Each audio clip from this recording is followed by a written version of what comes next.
आप देख रहे हैं वार्ता 24।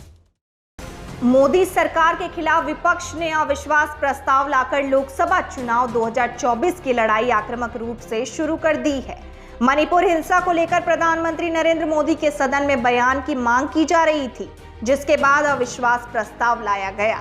मंगलवार को जब बहस शुरू हुई तब हर किसी को उम्मीद ये थी कि कांग्रेस नेता राहुल गांधी विपक्ष की ओर से अगुवाई करेंगे। इसके लिए तैयारी भी पूरी थी और नोटिस भी जारी कर दिया गया था, लेकिन राहुल गांधी के एक फैसले ने सरकार की पूरी रणनीति फेल कर दी और नॉर्थ ईस्ट के लिए भी एक बड़ा संदेश दे दिया। आपको बता दें, 2 साल की सजा पर रोक लगने के बाद राहुल गांधी की संसद में वापसी हुई। कांग्रेस ने इस तरह का माहौल बनाया कि अविश्वास प्रस्ताव पर सबसे पहले राहुल गांधी ही बोलेंगे। यूट्यूब पर भाषण का लिंक शेयर किया गया, लोकसभा स्पीकर को जानकारी दी गई और सोशल मीडिया में भी माहौल बन गया कि राहुल गांधी का भाषण होने वाला है। लेकिन जैसे ही चर्चा शुरू होने वाली थी तभी कांग्रेस ने गौरव गोगोई को आगे कर दिया। इतना ही नहीं, सदन में भाजपा और सरकार की अन्य पार्टियां जो राहुल गांधी के भाषण पर हमला होने की तैयारी कराई थी, उनके लिए ये एक सरप्राइज की तरह हुआ।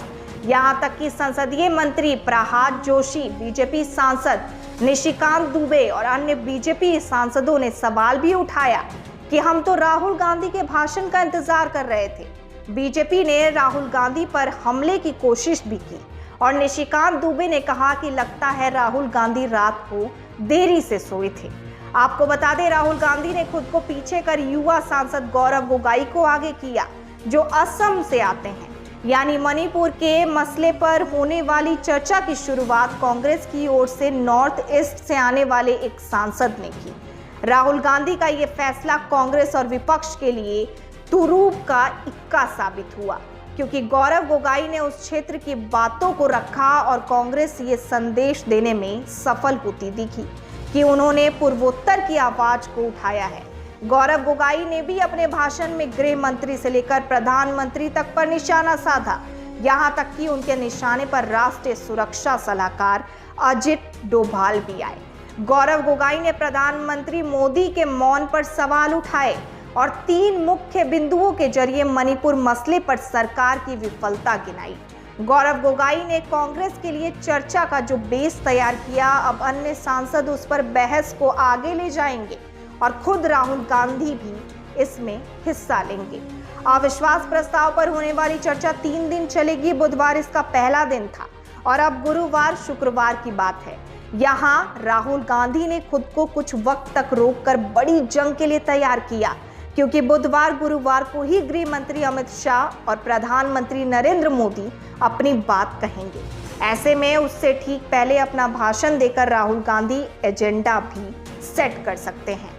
आपको बता दें, सोशल मीडिया से लेकर मीडिया तक में राहुल गांधी के भाषण का बज़ बनाने के लिए कांग्रेस की ये रणनीति कितनी सफल रहती है, इसका हर किसी को इंतजार है।